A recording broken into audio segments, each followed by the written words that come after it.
All right. Now, from time to time, as many of you know, I have a guest.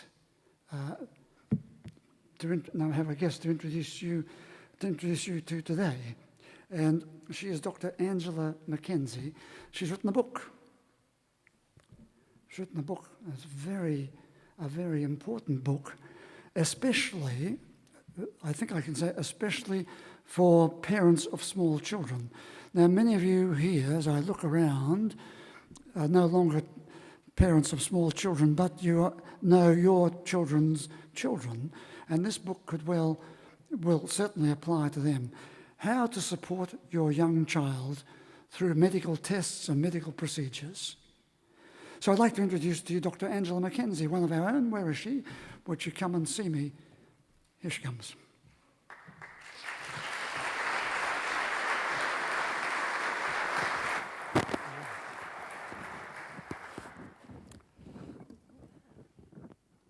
So bright you can't see anybody. You're not supposed to see anybody when you're up here.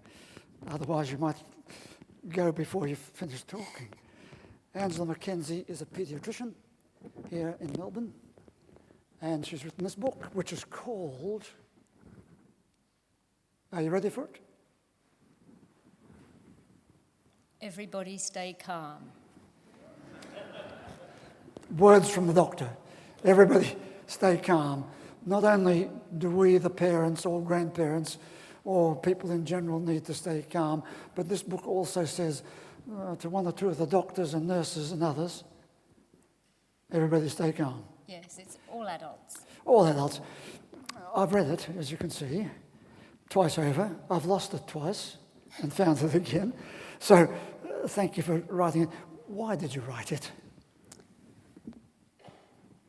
I wrote it because I wanted parents to have the information that I had when I was working in pain management at the Royal Children's Hospital. I was asked to work with lots of families who were very distressed about their children being sick and having to have all these painful, scary things done to them. And I noticed that one-on-one we could work with it very well. And it dawned on me that perhaps we could share this information with everybody. So I had the opportunity to run workshops for families of children with, actually they had, the ones I worked with in groups had bleeding disorders. So you may have heard of haemophilia and other conditions like that. And these children have to have many, many, many tests and procedures, often involving needles, not always, other things, tubes, equipment. And I found that when I worked with the parents, much more so than with the medical staff, because I think they were so motivated to do something, if I told them in the morning what I knew, they would be doing it in the afternoon. And it occurred to me that it might be helpful to share that with the parents everywhere. The professor of pediatrics in Canada wrote this. He said, "This excellent book tells parents what they need to know to help their children become more confident in coping with health care procedures." There's a commendation. And then one mother, I think, says, is that Angela McNichol-Smith? "This book contains a wealth of information that I very much wish our family had been equipped with at the beginning of Tristan's journey. It will help make medical encounters easier to navigate for families and children living with a medical condition requiring ongoing treatments." So there's someone who's read the book or read parts of the book and talking about it. So already this book has been out in the world how long? It has. It was published 6 months ago. And I knew a lot of the pain management people around the world, and a lot of the health professionals have bought it and are using it in their institutions. But I really want to get it out to parents. I wrote it for parents, and even today, health professionals are still defining the role of parents. So I think it's really important that this information goes directly to the parents. Here's one parent speaking here in the book, talking about her child. Hannah opened her eyes and sat up, and she said, "Mummy, who are all these people?" she asked, because she's surrounded by doctors and nurses around her bed. And one of the residents spoke and said, "We need to examine her. he said efficiently. "It'll take only a minute." And Hannah said, "My name is Hannah." "Yes, of course," he answered. And he stepped closer, reaching for his stethoscope. The stethoscope, as you know, is the doctor's safety blanket. And so he had to hang on to the And as he did, the two residents next to him moved in also. And then those in the hall entered and formed a semicircle round her bed. "Wow, stop!" Hannah yelled, holding out her arm like a policeman in traffic. The resident with the stethoscope froze. And Hannah turned to me and said, "Mommy, please ask these people to leave. They aren't my friends. They didn't even tell me their names." So Mother said, I paused and the residents were looking at me. I knew they were counting on me to tell Hannah to be a good little girl and let them do what they needed to do. If any person in this world deserved respect, it was Hannah. I looked at the guy with the stethoscope and said, "She's right. She's right." Hannah was right. So there's a little excerpt of what the book is about. Tell us more. What else would you say about it? Oh, where to start? Well, I wrote it so that it was accessible and practical, but obviously there's quite a lot of information I need to get across. So it's in short chapters, and there are dot points at the end of each chapter. And I don't know if Richard could come, but anyway, the cartoonist, I had a fabulous cartoonist whose own daughter was born with cleft palate and was also diagnosed with autism. So they've spent a lot of time in hospital and negotiating healthcare settings, medical procedures. And he has done the cartoons, and it's made it sort of light-hearted, something that is obviously very serious, but also it is what children need is for their world to still be playful and friendly and spontaneous. Since you mentioned the cartoons, they are really terrific cartoons. Here's one little fellow sitting on the bench looking at the doctor who looks very large and severe, and the little bloke says to the doctor, this is the cartoon, "This will go a whole lot better for you if I could sit on my mum's lap." Yeah. It's good, isn't it? Yeah. One of the little sections of the book is called Creating a Child-Friendly Environment. Yeah, and we need that, don't we? Well, we do. But I think one of the things I had to overcome was parents in just not believing it was possible or not understanding it was possible. They still, even though they took workshops with me and were going off to procedures, they sometimes still stood back and handed over their child to be wrapped in a sheet and, or whatever.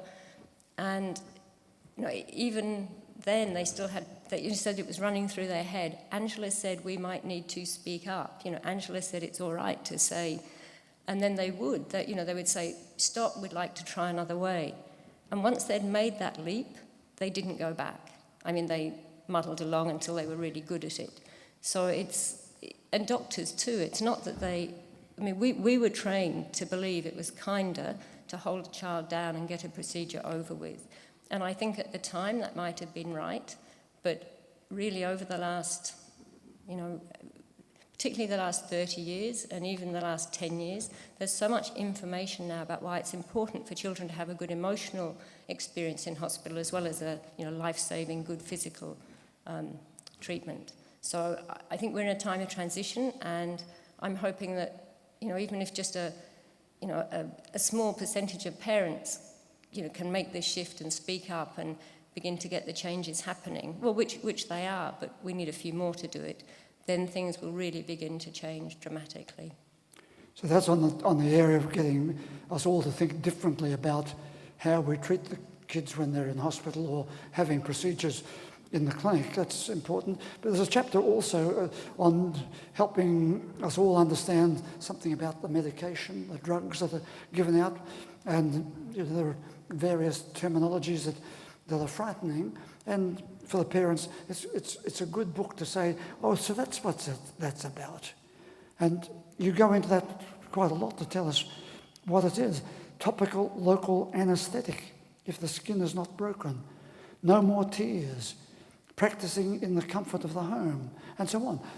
So it's all together, it's really a very informative book, But above all, it says, everybody stay calm, because it's understandable that as soon as something happens to our child or our grandchildren, we then start to get very anxious and start to say, is the doctor doing the right thing? In the final analysis, it is not what you do for your children, but what you have taught them to do for themselves that will make them successful human beings. So you give a number of these quotations. Beautiful. Yes, I like quotes. You like quotes. Can I add something, though, about the emotions? Please. Because it's not about not being authentic about your emotions. It's not about not having them. I mean, of course, everyone feels terribly distressed and worried if their children are sick, but it doesn't help the child to have those thoughts and feelings when they're having a procedure and, they're undergoing the treatment. And it's about, letting that go in the moment and, engaging with your child in a different, in a playful, helpful way for the child.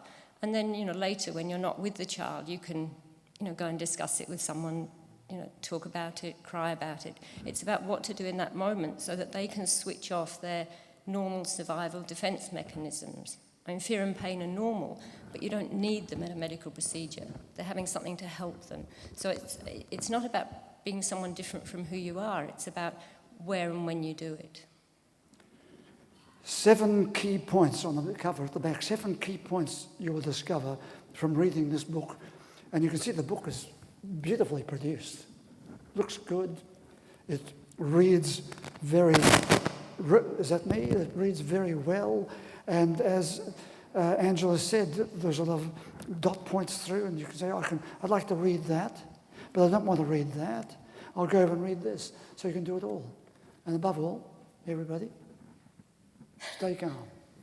Would you thank her for coming here today? Thank you.